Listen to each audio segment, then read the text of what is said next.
ദൈവനാമത്തിന് മഹത്വം ഉണ്ടായിരിക്കട്ടെ. ഇന്നത്തെ നമ്മുടെ അല്പനേരത്തെ ചിന്തയ്ക്കായി തിരഞ്ഞെടുക്കപ്പെട്ടിരിക്കുന്ന വേദഭാഗം വിശുദ്ധ മർക്കോസ് എഴുതിയ സുവിശേഷം 3-ാം അധ്യായം 1 മുതൽ 6 വരെയുള്ള വാക്യങ്ങളാണ്. വിശുദ്ധ മർക്കോസ് എഴുതിയ സുവിശേഷം 3-ാം അധ്യായം 1 മുതൽ 6 വരെ. നമുക്ക് തലകണെ വണക്കാം, പ്രാർത്ഥിക്കാം. കാരണവാനായ ദൈവമേ, അല്പസമയം നിന്റെ വചനവുമായി അടിയങ്ങൾ നിന്റെ സന്നിധിയിലേക്ക് അടുത്തു വന്നിരിക്കുന്നു. ദൈവമേ, സംസാരിക്കുന്ന അടിയന്റെ നാവിനോടും കേൾക്കുന്നതിൻ്റെ എല്ലാ മക്കളോടും കൂടി ഉണ്ടായിരിക്കണമേ.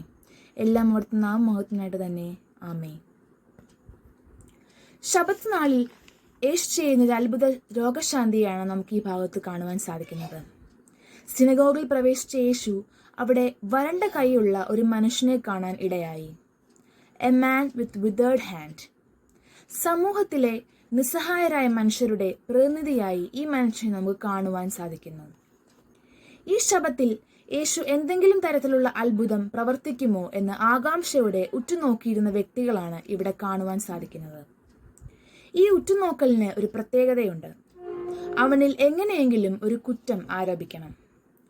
അവിടെ ഉണ്ടായിരുന്ന പരീക്ഷകർക്ക് ഉറപ്പായിരുന്നു യേശു ഈ വരണ്ട കൈയുള്ള മനുഷ്യനെ സുഖപ്പെടുത്തുമെന്ന്. അതുകൊണ്ട് എങ്ങനെയാണ് യേശു ഈ പ്രവൃത്തി ചെയ്യുക എന്നറിയാൻ ആകാംക്ഷയിലായിരുന്നു അവർ.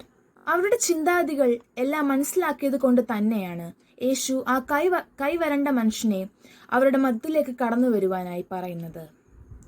അവരുടെ മധ്യത്തിൽ നിർത്തിക്കൊണ്ട് യേശു ചോദിക്കുന്നത്, ശബത്തിൽ നന്മ ചെയ്യുകയോ തിന്മ ചെയ്യുകയോ ജീവനെ രക്ഷിക്കുകയോ കൊല്ലുകയോ ഏതാണ് വിഹിതം?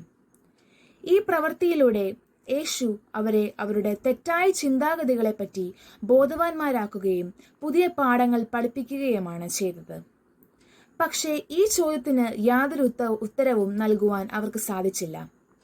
ഇങ്ങനെ ഒരു ഉത്തരവും നൽകാൻ സാധിക്കാത്ത അവരെ വളരെ ദുഃഖത്തോടും ക്രോധത്തോടും കൂടെ അവരുടെ ഹൃദയ കാഠിന്യത്തെ യേശു നോക്കുകയാണ്. പ്രിയമുള്ളവരെ, നമ്മുടെ ജീവിതത്തിലും ഇതുപോലെയുള്ള സാഹചര്യങ്ങൾ ഉണ്ടാവാറുണ്ട്.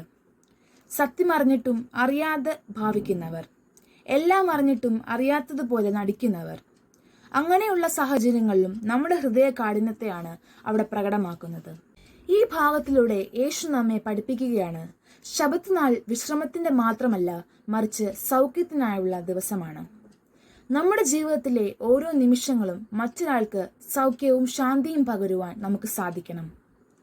മറ്റൊരാൾക്ക് സ്നേഹം നൽകുവാനും അവർക്ക് വേണ്ട സഹായങ്ങൾ ചെയ്തു കൊടുക്കുവാനും നമുക്ക് സാധിക്കണം. നമ്മുടെ ശബത്താചരണം എപ്പോഴും നന്മയ്ക്ക് മുഖാന്തരമായി തീരണം.